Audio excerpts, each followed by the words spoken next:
Honda 100 2.0 এর আগে এটা আমি অনেকবার চালাইছি। এটার যে ফিডব্যাকটা আমার কাছে সব মিলে ওভারঅল কেমন ছিল, এইটার যে নেগেটিভ দিকগুলা সেটা নিয়ে কথা বলতে চাইছিলাম এই ভিডিওতে।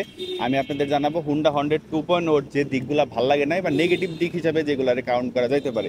শুরুতে আমি যদি বলি, এই বাইকটার যে আপসাইড ডাউন সাসপেনশন, এই সাসপেনশনটা এটা ভালো দিকের যাওয়ার কথা ছিল, কিন্তু মানে কয়েকটা মডেলে আমি পাইছি যে এই সাসপেনশনের যে গ্যাপটা, এই গ্যাপটা তুলনামূলক তাদের কাছে মনে হয়েছে একটু কম।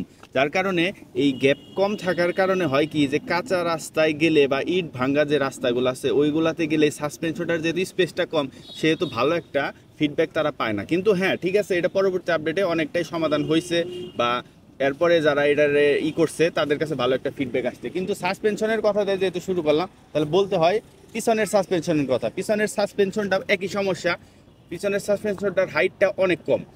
একই সমস্যা যেটা সামনের বললাম, পিছনেরটাও সেম সমস্যাই হয়, এই হাইটটা কম থাকার কারণে যে মোটামুটি ভাঙ্গা রাস্তায় আপনি এই সমস্যাটা ফেস করবেন না। কিন্তু যখন ভাঙ্গাটা বড়, হুট করে একটা স্পিড ব্রেকার এসে বললো, ব্রেক করতে একটু দেরি হয়ে গেলো, সেক্ষেত্রে এই সাসপেনশনের যে ফিডব্যাকটা পাওয়ার কথা ওরকম পাওয়া যায় না। আর সাসপেনশনের পরে যদি আসি চাকাটা যদি অনেক মোটা সাইজের, বাট সমস্যাটা হলো যে এটার মধ্যে কিন্তু পিছনের চাকা এবিএস না, এবিএসটা শুধু সামনের চাকায়। সেক্ষেত্রে যখন একটা বাইকার নতুন এই বাইকটা কিনে, তখন যেহেতু পিছনের চাকায় এবিএস নাই, সেহেতু ব্রেকের প্রেশারটা যদি একটু বেশি হয়ে যায়, পিছনের চাকার গ্রিপ আছে ভালো, যদিও কাদা পড়ছে, আমি চালে আসলাম কাদার কারণে হয়তো আপনারা বুঝতেছেন না, চাকায় গ্রিপ আছে ভালো, কিন্তু গ্রিপটাকে আমাদের মাটি কামড়ে ধরতে পারে না। প্রথম অবস্থায় এই বাইকের চাকাটা স্কিড করে, এই স্কিডটা মেবি ব্রেকটা বেশি টাইট হওয়ার কারণে করে। একটা বা দুটা সার্ভিস হওয়ার পরে বা একটা মানুষজন এই বাইকটা কন্টিনিউ চালায়, তার হাতের সাথে পায়ের সাথে সব কিছু যখন মিলা যায়, তখন এই স্কিডের সমস্যাটা সমাধান হয়ে যায়। তো প্রথম অবস্থায় একে তো ব্রেক হার্ড, দুয়ে তো আপনার চালকও নতুন, সেহেতু এই ব্রেকটার কারণে পিছনের চাকাটা স্কিড করে। এটা একটা প্রবলেমের মধ্যে বলতে পারেন। আরেকটা প্রবলেমের কথা যদি বলি, এটা হলো কিছু মানুষের জন্য প্রবলেম, কিছু মানুষের জন্য আবার পজিটিভ দিক হতে পারে। সেটা হলো বাইকটার যে হাইটটা নিয়ে আমি কেন বলতেছি, যেমন আমার যে হাইট, এই বাইকটা মনে করেন যে একটা মানে 100 2.0, মানে তাহলে সেই হিসেবে 100-এর একটা আপডেট ভেরিয়েন্ট। তো এই ভেরিয়েন্টে যে এই দেখেন আমি বসে রয়েছি, আমার পা ভাঁজ হয়ে রয়েছে, এইটা আমার কাছে খুব একটা ভালো লাগে নাই। মানে আমার মনে হয় যে না, আর একটু হাইটটা বেশি থাকতো, যে পাওটা এরকম টান টান হয়ে থাকতো, মানে আছে না দেখারও সৌন্দর্য, বা নিজেরও একটাই, মানে পাও সবসময় এরকম ভাঁজ হয়ে থাকে, মানে মাটিতে পাও নামাইলে ভাঁজ হয়ে থাকে। আপনাদের আবার ভাইবেন না যে আমি স্ট্যান্ডের উপরে দাঁড়িয়েছি, স্ট্যান্ড তুলে সবসময় পাটা ভাঁজ হয়ে থাকে। মানে বাইকটার হাইটটা একটু বাড়ানো দরকার ছিল। কিন্তু হ্যাঁ, কিছু মানুষের জন্য এটা পজিটিভ দিক হতে পারে, তাদের হাইট কম। কিন্তু হাইট বাড়ানোর একটা ওয়ে আছে, সেটা হলো যে বাইকের যে সিটটা, এই সিটের যে সাইজ নিয়ে আপনি কখনোই অসন্তুষ্ট হবেন না। এই বাইকের যে সিট দিছে মাশাল্লাহ অনেক বড় সিট দিছে, কিন্তু সিটের কুশল কোয়ালিটিটা আমার কাছে ভালো লাগে নাই। এই কুশলে তারা ইচ্ছাকৃতভাবে মেবি তারা হাইটটারে কম রাখার জন্য কুশলটা একটু রাখছে, যার কারণে আপনার এই সিটটার হাইটটাও কমে গেছে, বাইকটার হাইটটাও ওভারঅল কমে গেছে। কিন্তু এই কুশলটা যদি আর একটু 2 ইঞ্চি করে বাড়ানো যাইতো, 1 ইঞ্চি 2 ইঞ্চি, তাহলে সিটটাও বাড়তো, বাইকের হাইটটাও ওভারঅল বাইরে যেত। হ্যাঁ, আরও যদি নেগেটিভ দিকের কথা বলি, সেটা হলো বাইকের যে হর্ন নিয়ে ভাই আমার খুবই বাজে এক্সপিরিয়েন্স। হর্নটা আমি আপনার একটু দেখাই। সেটা হলো এই বাইকে সিঙ্গেল হর্ন ব্যবহার করা হয়েছে, তাও লোকেশনটা হলো একবারে এই জায়গার মাঝখানে। লোকেশনটাও ঠিক আছে, লোকেশন নিয়ে আমার সমস্যা নাই, সমস্যা হলো এটা হলো সিঙ্গেল হর্ন, এবং হর্নের যে সাউন্ড একটু শোনাই আপনাদের, তাহলে বুঝবেন যে হর্নের যে সাউন্ডটা কি। শুই না কি মনে হইলো আমি জানি না, কিন্তু এই বাইকের হর্নটা অনেকটাই যে অটো রিক্সা চলে না, যেগুলো আমরা টেসলা বলি, টেসলার হর্নের মতো লাগে। যার কারণে অটো রিক্সার পিছে থেকে যখন আপনি হর্ন দিবেন, ওই অটো ভাবে যে আমার পিছে আরেক অটো আসছে, বুঝতে পারছেন? এইটা নিয়ে চেঞ্জ করা উচিত, অথবা এই হর্নের সাউন্ড পরিবর্তন করা উচিত, অথবা ডুয়েল হর্ন লাগানো উচিত। মানে এই হর্নটা এই বাইকের সাথে যাইতেছে না। মানে একটা খাতা কলমের হিসাবে 180 সিসি বাইক, হন্ডার 100 2.0, একটা হন্ডার একটা 100-এর আপডেট বলা চলে, এই বাইকে এই হন্ডা আমার কাছে তুলনামূলক মনে হইতেছে না, মানে কোনোভাবেই মানাইছে। হন্ডা অনেক প্রিমিয়াম করা উচিত ছিল। তারপরে যদি বলি, সেটা হলো এই বাইকের যে আপনার ক্লাস কেবল বলেন, এই সাইডে থ্রোটল কেবল বলেন, এই জায়গায় কিন্তু যে কোনো আপনি বাইক দেখেন, কম দামি বলেন প্রিমিয়াম বলেন, এই জায়গায় ক্লাস অ্যাডজাস্টমেন্টের জন্য একটা থাকে, ছোট্ট একটা এরকম ঘুরে ঘুরে অ্যাডজাস্ট করে, নামটা আমি ঠিক বলতে পারতেছি না, আমি ভুলে গেছি। ওইটা থাকে, ওইটা দিয়ে জাস্ট আপনি ক্লাসটা অ্যাডজাস্ট করতে পারবেন। মানে কোনো সময় একটু বেশি টাইট হয়েছে, আপনি অ্যাডজাস্ট করলেন, বা ধরেন ইচ্ছাকৃতভাবে আপনি ক্লাসটা টাইট করে চালাইতেছেন সিটিতে, কিন্তু হাইওয়েতে গেছেন আপনি, তখন ম্যানুয়ালি এটা লুজ করলেন। কিছু কিছু বাইকে তো এটা মানে অটো অ্যাডজাস্টের সুইচ আছে। আবার ওই একটা বাইক দেখলাম, টিভিএস RTR 4B যে FI এডিশন, ওটার মধ্যে এই জায়গায় ঘাট দেওয়া, আপনার ঘাট ঘুরে ঘুরে মানে টেকনিক্যাল ভাবে সেটারে আপনি চেঞ্জ করতে পারবেন, কিন্তু এই জায়গায় এটা মিসিং। আমার হোন্ডা কোম্পানির একটা 110 সিসি বাইক আছে, ওইটার মধ্যে ওইটা আছে, কিন্তু 180 সিসির বাইক এটা নাই। এটারে আপনি যদি কোনো কারণে লুজ হয়ে যায় বা আপনি টাইট করতে চান বা লুজ করতে চান, এটার ম্যানুয়ালি এই জায়গা থেকে কেবলটা দুই যে ইঞ্জিনে গেছে, এই যে এই জায়গায়, বুঝতেছেন, এই জায়গা থেকে এই যে এইটার কথাই বলছিলাম, এইটা উপরে একটা থাকে, এটা ম্যানুয়ালি আপনি কোনোভাবেই পারবেন না, আপনার মেকারের কাছে নিয়ে যেতে হবে, সে এই জায়গায় ঘুরে ঘুরে ই করবে, আর আপনি এই জায়গায় চাইবা চাইবা দেখবেন যে হ্যাঁ ঠিক হয়েছে বা হয় নাই, বুঝতেছেন। 180 সিসি বাইক ভাই, এটা তো একটা মানে মাস্ট হ্যাভ ফিচার, মানে এটা আমি বলবো, কারণ আমরা যারা বাইক চালাই তাদের এক একজনের রাইডিং কোয়ালিটি এক এক রকম, বা আমার প্রয়োজনে আমি চেঞ্জ করার দরকার, আমার এই ছোট্ট সমস্যার জন্য মেকারের কাছে যাব, এই সেমটা কিন্তু থ্রোটল কেবলের ক্ষেত্রেও, থ্রোটল কেবলের যে ফি প্লেটা এটাতে কম, কিন্তু অনেক বাইকে দেখছি ফি প্লেটা বেশি, কিন্তু তারা অ্যাডজাস্ট করে না। কেন করে না? কারণ এইটা অ্যাডজাস্ট করতে গেলে নিচে থেকে করতে হবে, মানে এই জায়গা থেকে ফ্রি প্লে অ্যাডজাস্টের অপশন নাই। ঠিক আছে, এই জিনিসটা আমার কাছে খুবই লাগছে, ইনোয়িং লাগছে, যে 180 সিসি বাইকে এই ফিচারগুলো তো মনে করেন যে এক নাম্বারেই থাকা উচিত ছিল, এইগুলার নাই। তারপর আরেকটা যেটা বলবো, এটা আপনাদের কাছে কেমন লাগবে জানি না, কিন্তু আমার কাছে খুবই খারাপ একটা দিক লাগছে, সেটা হলো হোন্ডা কোম্পানির যতগুলা বাইক আছে, মানে 110 সিসি থেকে শুরু করে 100 সিসি বলেন, 110 বলেন, 150 বলেন, 165 বলেন, 180, 102.0, সবগুলাতে সেম তারা লুকিং গ্লাস ব্যবহার করে। মানে হয়তো এক হিসাবে সেটা ভালো যে আপনার বাইক যেটাই থাকে আপনার লুকিং গ্লাস এইটাই লাগে, কিন্তু ভাই আপনি চিন্তা করেন এই লুকিং গ্লাসটা একটু সামনে থেকে দেখান, একটু পিছন থেকে দেখান, যে এটার যে লুকটা 180 সিসি বাইক হিসাবে এই লুকটা আসলে লুকিং গ্লাসে যায় না।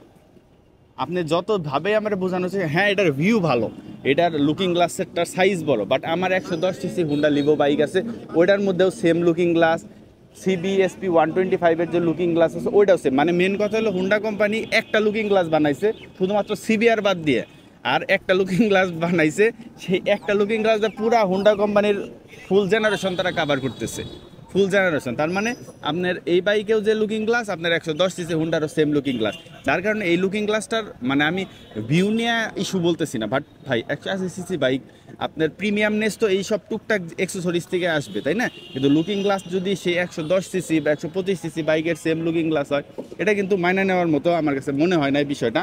তারপরে যেটা বলবো, এটার যে সুইচ কোয়ালিটি খারাপ না, কিন্তু সুইচ কোয়ালিটি নিয়ে কথা বলতেছি, আমি বলতে সুইচগুলো খুব পলকা পলকা লাগছে আমার কাছে, মনে হয় যে জাম এই যে দেখেন চাপ দিলে কি দেখেন, এই যে ফিল করেন, এটা কিন্তু 5 সুইচ, সাউন্ড পাইতেছেন?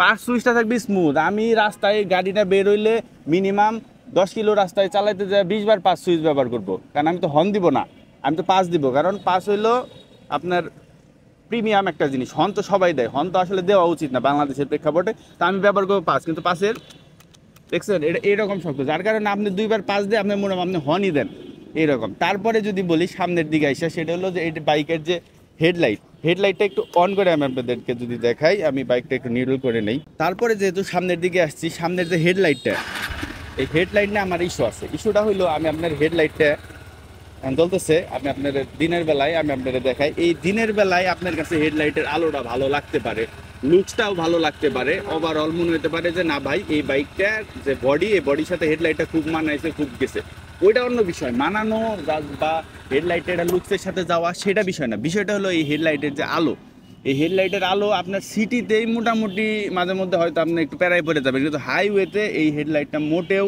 আপনাকে ভালো একটা ফিডব্যাক দেবে না। এমন মনে হয় যখন সামনের দিক থেকে কোনো বড় গাড়ি আসে, ওই গাড়ির আলো পড়লে মনে হয় যে আমার বাইকের হেডলাইট জ্বলে নাই, এরকম একটা ফিডব্যাক দেয়। এই হেডলাইটের আলো নিয়ে আমি খুবই অসন্তুষ্ট। মানে এই বাইকটাতে আমি তো মনে করছিলাম যে যেহেতু 100 2.0, এই বাইকটা আমি কিনবো পরের দিন ট্যুরে বেরোয় যাবো, কিন্তু এই বাইকটা কেনার পরে আমার মনে হয়েছে যে না, এক নম্বরে ট্যুরে বেরোবার আগে একটা ফগ লাগাইতে হবে, আবার ফগ লাগাইলেও ঝামেলা, বাংলাদেশে নাকি ফগেও মামলা দেয়।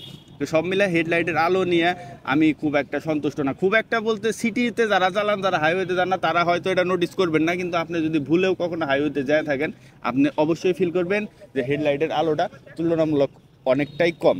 তারপর আরেকটা সমস্যা যেটা ছিল একটা সময়, এখন নাই, কারো কাছ থাকলে এই ভিডিওর মাধ্যমে জানা নেন এবং সেটা সমাধান জানা নেন, সেটা হলো এই বাইকের এদিক দিয়ে অয়েল লিক করে, মানে ইঞ্জিন অয়েল যেটা বলে সেটা লিক করে।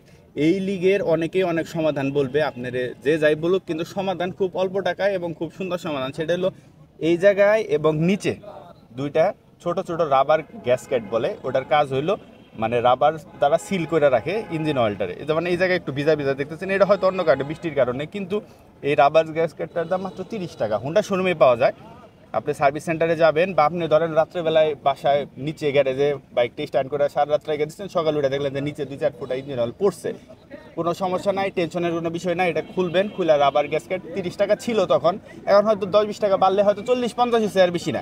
উপরের একটা রাবার গ্যাসকেট, নিচের একটা রাবার গ্যাসকেট, মানে ওয়াশার টাইপের গুলা, ওইগুলা কিনে নিলে এই সমস্যার সমাধান। তো যদি ওভারঅল আমাকে বলতে বলেন, আমি বলবো যে হুন্ডা হন্ড্রেড 2.0 হুন্ডা কোম্পানির কাছে একটা আপগ্রেডেড মডেল, বা হন্ড্রেড যারা ফার্স্ট বাইক হিসেবে ব্যবহার করছেন, হন্ড্রেড 2.0 তাদের কাছে একটা আপগ্রেডেড মডেল।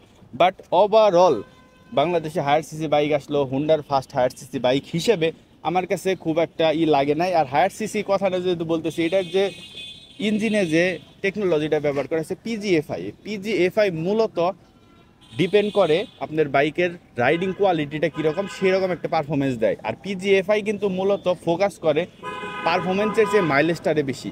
সেক্ষেত্রে পিজিএফআই থেকে আপনি পারফরমেন্স পাইতে চাইলে আপনার রাইডিং কোয়ালিটি চেঞ্জ করতে হবে। মানে আপনি ধরেন কখনো বাইকটা স্টার্ট করছেন, আস্তে আস্তে চালাইতেছেন, মাইলেজ খুব ভালো পাইতেছেন, 45-50-এর মতো মাইলেজ পেতেছেন, কিন্তু আপনি নিজেই ফিল করবেন যে মনে হইতেছে আমি 125 সিসি একটা বাইক চালাইতেছি, মানে 150ও লাগবে না, আপনার মনে হবে 125 সিসি। আপনি 2টা থ্রোটল বাড়িয়ে দিবেন, তখন মনে হবে যে ঠিক আছে, পাওয়ারটা বাড়তেছে।